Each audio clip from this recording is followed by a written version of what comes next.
It was President Akufo-Addo's fourth State of the Nation address to Parliament and the final for his first term. And the expectation was high, both for himself, members of Parliament, and Ghanaians as a whole. But that was greeted with drama that lasted many minutes as the minority staged a walkout whilst the majority took over the House, occupying empty seats left by their minority counterparts.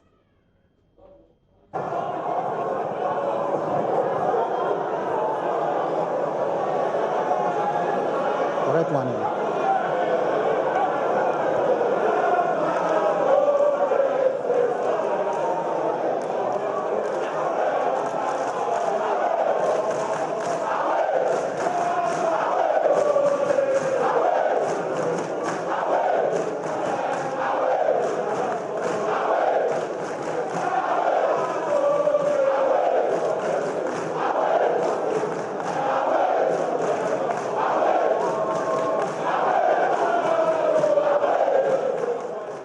We're here, and like I told you, I said to expect the minority to be at placard. Free and fair elections. It generally talks about free and fair elections. This is really dramatic. Some majority members of Parliament joining in as well. Pretty dramatic, isn't it? Yeah, for a start. It's disappointing. I believe that the NDC members of Parliament must know that they owe a duty first to the Constitution of Ghana. They owe a duty first to their conscience before party lines. Remember, what is going to happen is a constitutional provision, and that the president is required by law to deliver this. Right, and so they have a responsibility to their representative, the people that they represent, to be in Parliament. And then listen, and then if there is any contribution that ought to be made, you cannot make contributions without listening to the original speech. I mean, I shudder to think that there's... I'm interested to hear what the majority is saying there. Have they just finished?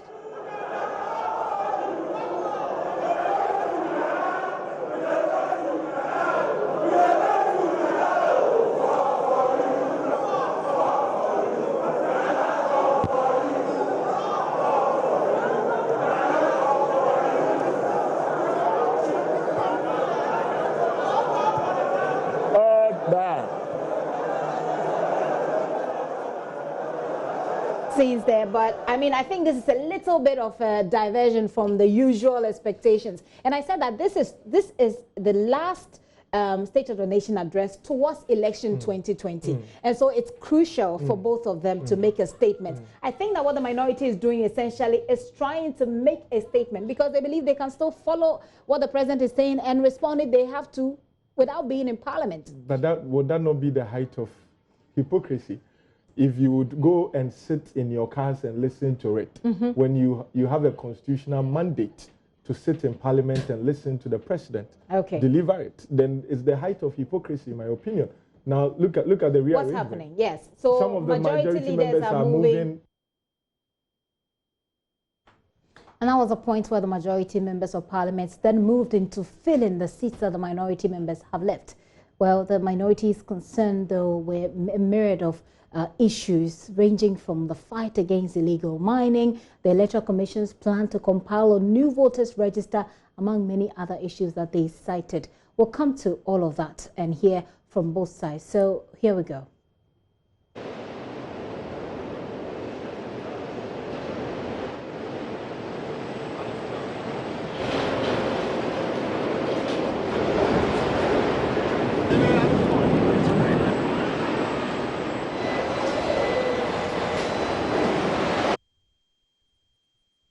Well, the president announced what appears to be a huge boost, if it happens, to the economy and job creation when he said that there's going to be the start of an automotive industry dominated by several global companies such as VW, Toyota, and Renault. But this is not the first time President Akufo-Addo is saying this. What he says, but what he does differently, by the way, is that he indicates when these companies are expected to start their manufacturing productions.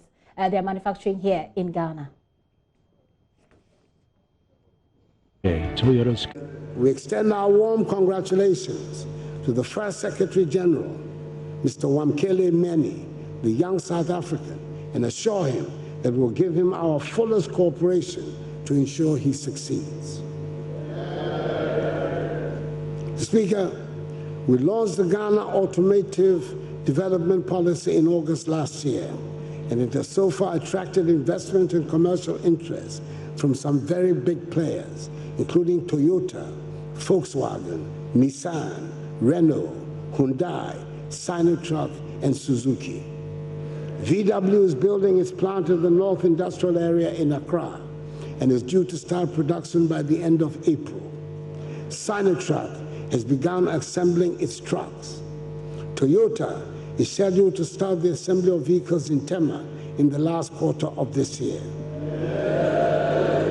We have high hopes for this new industry, which has come to join our own Kantanka. As President Akufo-Addo there on the automotive industry, well, let's speak to Dr. Tufo Kwarteng. He's a lecturer and business academic. Mr. Kwarteng, thank you very much for your time this afternoon. Yeah, you're welcome. Well, I'd like to take your thoughts. I mean, a lot of people, just a few days before this State of the Nation address, there had been a debate in Parliament actually concerning second-hand vehicles that we import. We do import a lot of second-hand vehicles into this country. I'd like to take your thoughts, Doc, on what the President said concerning the establishment of these international giant producers of vehicles. That will be a very necessary move if the people in the economy can really afford whatever brand new vehicles that these automobile manufacturers are going to assemble in Ghana. We really have to look at the process of the workers in the country and get to know whether they have what it takes to accommodate the financial pressure that will be on them if they should go in for these brand new vehicles. Indeed, looking at it from a certain quarters, one will just see that it is possible. It all depends on how much one is earning at the end of the day. We know the problems associated with the importation and use of the second-hand vehicles in the country. But come to think of it, there are also some advantages that are associated with it, which the government is the greatest beneficiary, because you can think of the amount of money these importers pay on account of the vehicles they bring into the country. So we can't say it for a fact that if we ban it entirely, because we are going to have these automobile manufacturers assembling vehicles in the country, we really don't need a salvage cars in the country. It's going to help us all.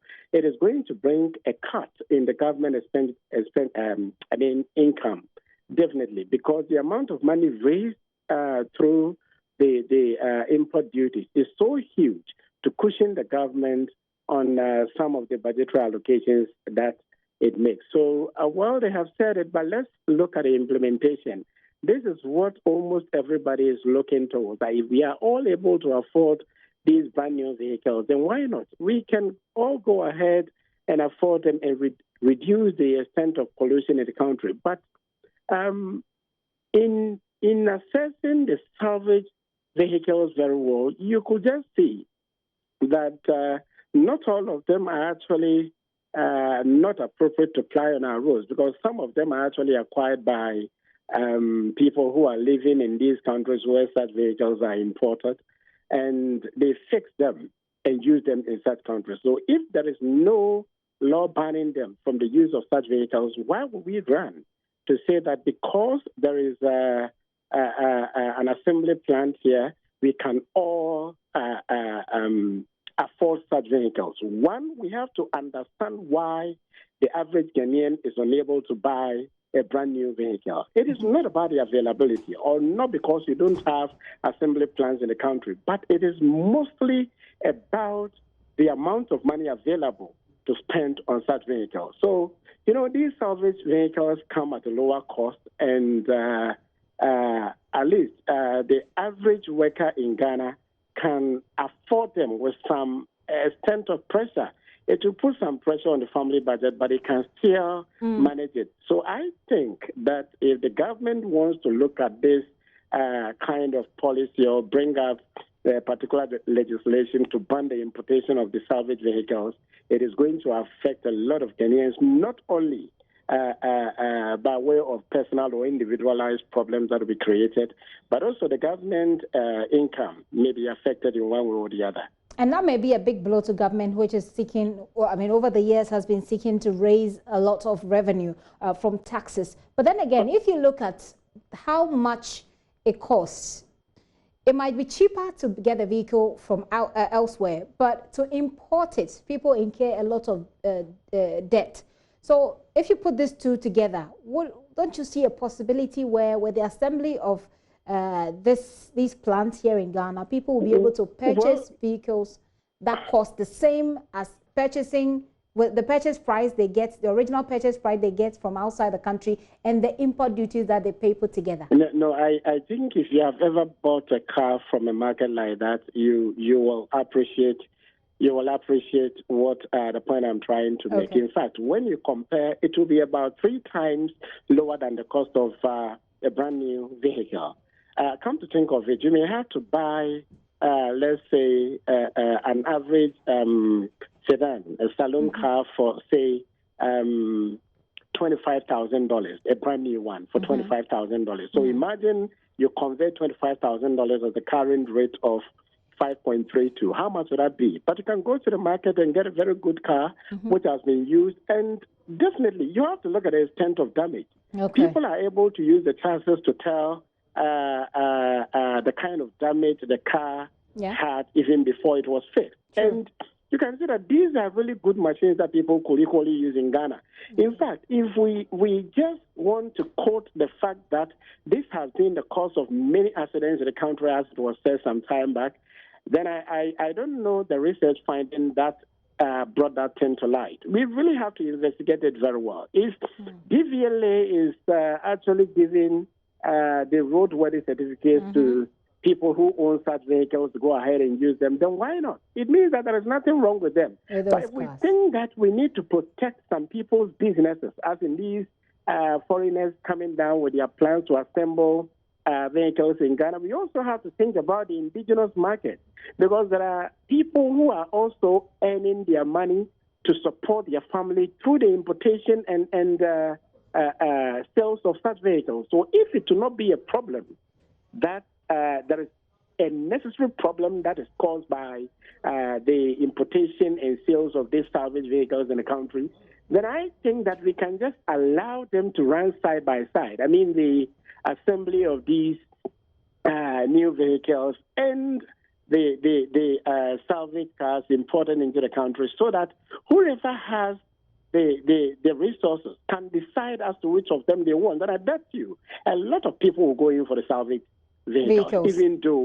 Even though the brand new vehicles are still in the market. So if we really want to protect businesses of the foreigners who want to establish their plan in the country, then we can go ahead and say that, yes, we don't need any salvage vehicles in the country. But I think that eventually that will be detrimental to the entire nation and its citizens. And certainly that's something we don't want to do. What I hear you say is that we can do both. We can look at both situations and cater for various sections and cater for various sections of the public. As I wrap up this conversation, I just want to find out from you. A lot of people see this as a good thing that's coming, but what will it take for us to be able to cash in? Because if you look at a country like the United States, where they also manufacture vehicles, there are a lot of deals for people who work, for middle class people, where they can buy a vehicle and pay, have a payment plan. What are some of the structures we need to put in place to make sure that such a system will benefit? Banks can grant auto loans, but you come to think of it, vis-a-vis the salary the average Ghanaian receives at the end of the month. What kind of guarantee will that offer a bank to give so much money to a particular customer of it to acquire a brand new vehicle? These are the things that we have to consider. You realize that it might not be so feasible for those who have the financial wherewithal to grant or guarantee for individuals to go in for brand new vehicles. So what I think the government can do is that, since it is the utmost credit-worthy agency in the country, maybe salaried workers or those who are workers of the state can have some guarantee from the employers, and that means the government can come in and guarantee for them. That is, if it is possible, that it can pay for the vehicles they are acquiring within the lifetime. I really want us to consider that. That's why I said that we have to look at the salary of the average Ghanaian vis-a-vis the cost of a brand new vehicle, which is usually denominated in dollars before it is converted to cedis. Right. So I strongly believe that bringing this is, if it is a measure we are bringing to check the number of cars in use in the country, that is fine, because definitely if we are able or we succeed in banning the importation of the salvage vehicles into the country, then what will happen is that a lot of people who can even afford the salvage vehicles cannot afford the brand new vehicles, even with the deals that the financial institutions may give, because they may not be able to meet the conditions or even the minimum amount of or the guaranteed sum of money they are to take at the end of the month by way of salary before they can access such facilities. All right, sir, thank you so much for your time. Dr. Tufo Kwarteng is a lecturer, business lecturer at the University of Cape Coast there, with his thoughts on this new automotive industry that we're looking at. He essentially says that whilst this is a good thing, we should also ensure that those who buy salvage vehicles, as he calls it, you know, the vehicles that we bring in, we import, the sector is also a booming business area, which will affect a lot of families should we cut it off. He also wants that to be taken care of. Well, let's go back to the State of the Nation address. This is not just one of the things that President Akufo-Addo talked about. He also touched on the outbreak of the coronavirus, which is COVID-19 disease in China, and the efforts of Ghana with its partners, China, to make sure that the people there are safe. He talks about the fact that he understands the trauma that these people who are there will be subjected to, but he also wants to avoid a situation where we're disseminating fear and panic. Listen. Today, China is unfortunately battling an outbreak of the deadly COVID-19 virus. We sympathize with the people of China at this time of great trouble. I have written to President Xi Jinping to convey to the government and the people of China the solidarity and sympathy of the compassionate people of Ghana. We trust that with the tough decisions being implemented to curb the spread of the virus, this nightmare will be over, and soon they will recover from its devastating social and economic impact. There is a sizable Ghanaian community in China, and our government, through our embassy, has been working with the Chinese authorities to find the best way to deal with this situation. The Ghanaian community includes 4,760 students, out of which 300 students are studying in Hubei province and 200 in the city of Wuhan, the epicenter of the outbreak. We have a delicate situation on our hands, Mr. Speaker, and it does not benefit anybody to try to score points by introducing ill-judged politics into this ongoing medical conundrum and humanitarian tragedy. Most of these students are on Chinese government scholarships, and since the crisis started, the Chinese government has done its best to keep them supplied with food and other logistics. The Ghana government, through its mission, also supplies logistics, and the embassy has given, so far, 500 United States dollars to each student. However, we know that no amount of logistics will make up for the extreme stress and trauma that these young people are going through, and I treat members of this honorable House to set an example by helping to pour oil over troubled waters instead of instigating tension and spreading fear and panic among the young people. The government is in constant touch with experts on the subject, who advise that the basic principle of public health is to confine the disease to the area of its origin. But we have not ruled out the option of evacuating the students from Wuhan if that becomes necessary. We have put in place measures to ensure that their evacuation back into Ghana, if it happens, does not lead to the dissemination of fear and panic amongst the general population.